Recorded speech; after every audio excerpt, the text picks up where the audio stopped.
Hi, friends. Well, this past weekend, I successfully joined the Tongping movement. For those of you not familiar, it's actually a social movement out of China that roughly translates to lying flat.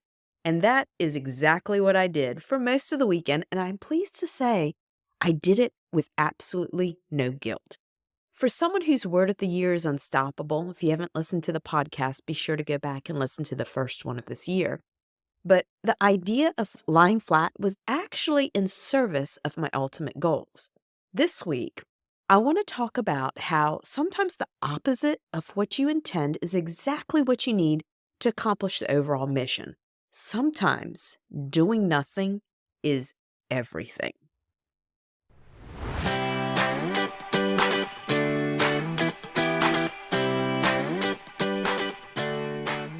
Welcome to the official podcast of True Basis Health, where we focus on living a life that connects health and mindset for optimal well-being.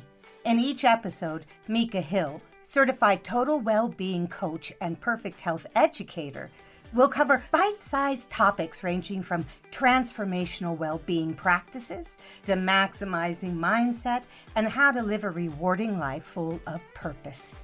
Here's your hostess, Mika Hill.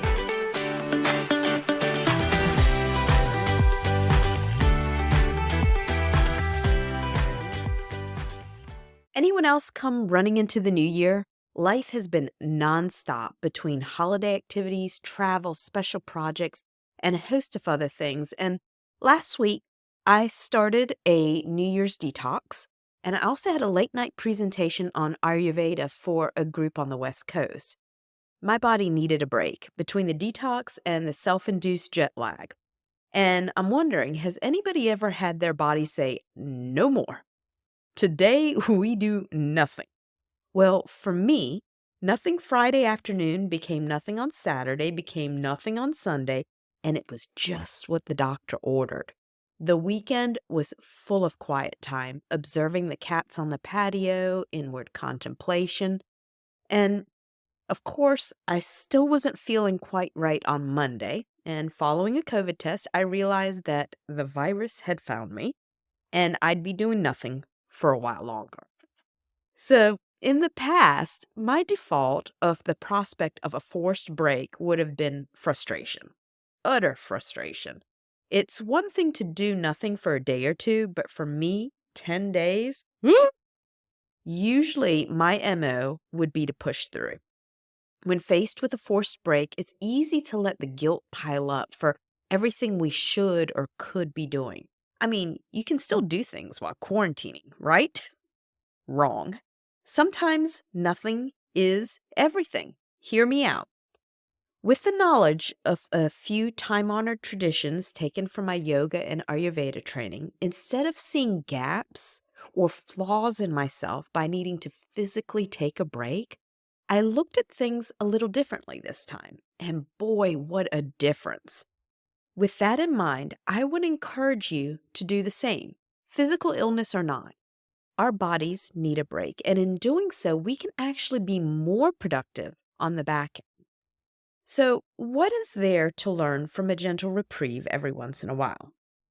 The realization is that everything, even the breaks, is part of the journey, and there is always enough time to get everything done. We have this innate wisdom within, the ability to know exactly what we need and when we need it if we tune in. And in the Clarity Club, I talk about tuning into your body compass. Your body is one of the greatest indicators of what you need. It's also the source of a wealth of information when it comes to decisions. Many disciplines actually talk about having 3 centers of intelligence in the body. Sometimes they're called energetic centers, others call them wisdom centers. Regardless of what you call them, they each speak to us differently. The centers are the mind, the heart, and the gut. And in the West, we're biased towards the cognitive center, the mind. Most of us live in our head and only use a third of the wisdom available to us. We're trained to think rationally, we're trained to think logically, and it certainly benefits us to be able to analyze and review, and it's great that we've embraced it so passionately. But in doing so, we've moved away from our intuition and our ability to feel. The other two-thirds of intelligence and wisdom are essentially being wasted. And in doing so, we end up having to put so much more effort into accomplishing the things that we attempt.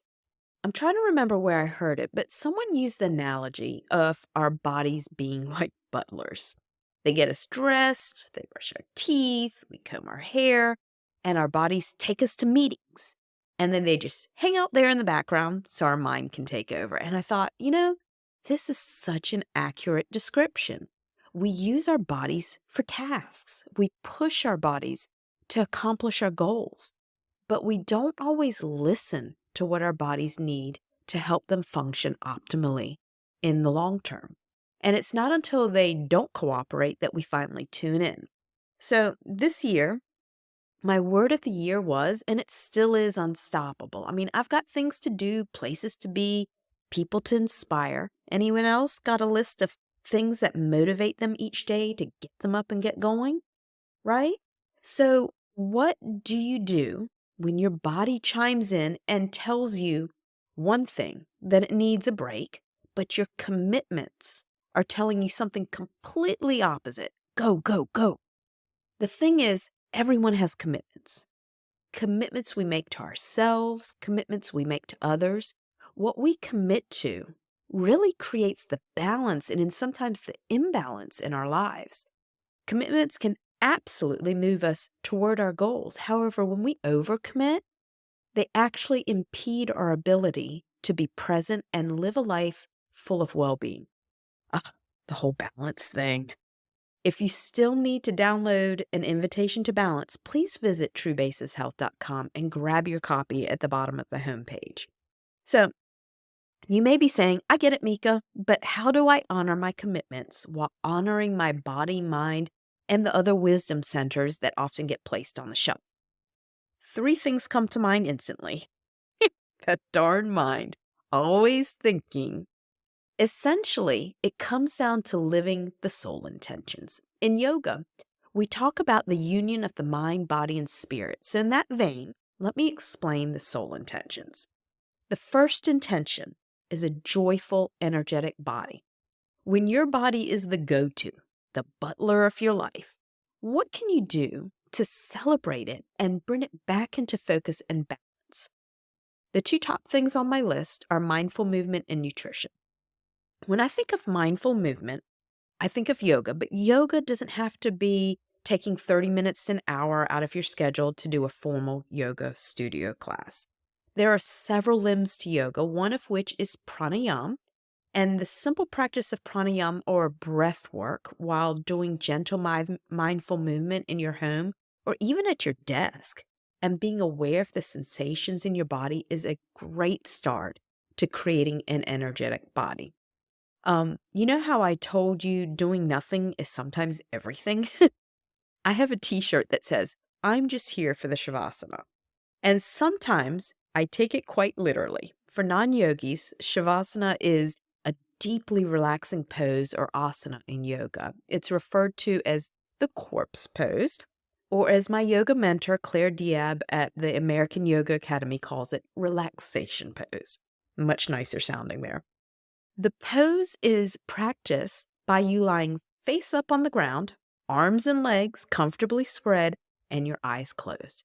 And it might look like taking a nap, but honestly, it is a fully conscious pose where you are awake but completely relaxed. And my sister laughed when I showed her my t-shirt and told her it was one of my favorite poses. But honestly, it's more challenging than you might suspect. Doing nothing, surrendering, that skill is everything you need to become more productive when you really need to be. So every time I do Shavasana, I mentally hear Claire's relaxing voice saying, nowhere to go, nothing to do, just be. And I'm telling you, lie flat, do nothing. There's a lot to it. Claire's got a great set of videos on YouTube if you're interested, and you can just fast forward to the Shavasana at the end. Check her out, AmericanYogaAcademy.com. So Next time your to-do list has you becoming a human doing instead of a human being, I want to encourage you to try a little Shavasana. The other thing about a joyful, energetic body is nutrition. In Ayurveda, the world's oldest holistic healing system, there's a big emphasis on nutrition and digestive fire. We have to digest everything from our food to our emotions, and when we provide our bodies with the best fuel, it returns the favor many times over. And this comes down to eating what we know is in the best service of our bodies: colorful, lightly cooked veggies, grains, drinking plenty of water, nurturing our body one meal at a time. And you notice I said we also have to digest emotions. Guarding our feelings and honoring our emotions is crucial. In the Restore Roadmap, a course within the Clarity Club membership, there's actually an entire module on eating for your specific mind body type that really hones in on how to support your gut, one of those other often less used wisdom centers. So, okay, number 2 of the soul intentions, a loving, compassionate heart. We'll talk a lot about the heart in February, but I'll give you a little preview. Become aware of your emotions. Stay compassionate to what arises. The heart, another wisdom center, can be extremely helpful in guiding your actions. We all want love, and while it's nice to receive from others, the fact is we can do loving things for ourselves that are in service of our goals. Listening to your body and giving it the attention it needs, for one. Accepting that we don't need to control every situation, and appreciating our body for what it does on the daily. All these actions are examples of having a loving and compassionate heart. Turning into our heart and what it wants ultimately helps us accomplish our desires in the end. And I'm sure you saw this third one coming. Another soul intention, number 3, having an alert, reflective mind. And what this comes down to is focused awareness. I'll never forget that during our Chopra meditation certification, Dr. Deepak Chopra saying, if you don't have time to meditate once a day, you should be doing it twice. If you are looking for shortcuts, this is as good as it gets, my friends. There is something to be said about doing less to accomplish more. I know it sounds counterintuitive, but from experience, it does work. When you are overwhelmed and chaos and commitments pull you in multiple directions, even taking 10 minutes to step back and tune in, or rather yet tune out, can take you out of your head, out of protocol, and help you reconnect with your other wisdom centers. Doing this is literally like pausing time, and effectively it makes you feel like you have more time. It's the weirdest concept, honestly. An alert, reflective mind could be accomplished, like I said, through meditation and using a mantra.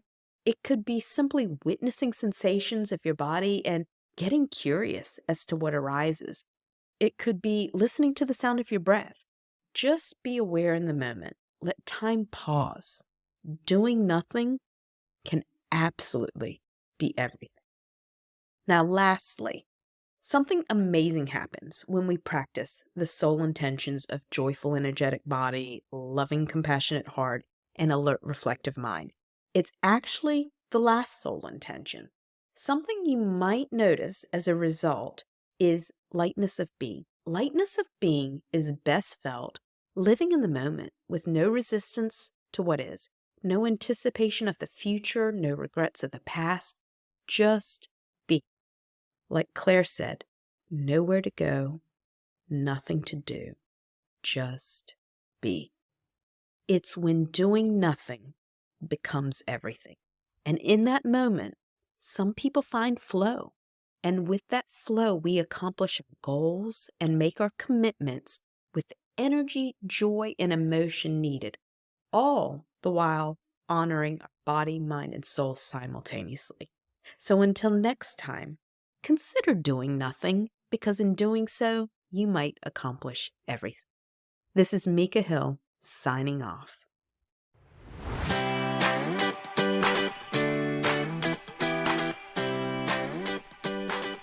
Thanks for listening to True Basis Health. Please post a review and subscribe to our channel. And as you move through your day today, remember, A clear mind is a powerful mind. So cultivate clarity with awareness. You've got this.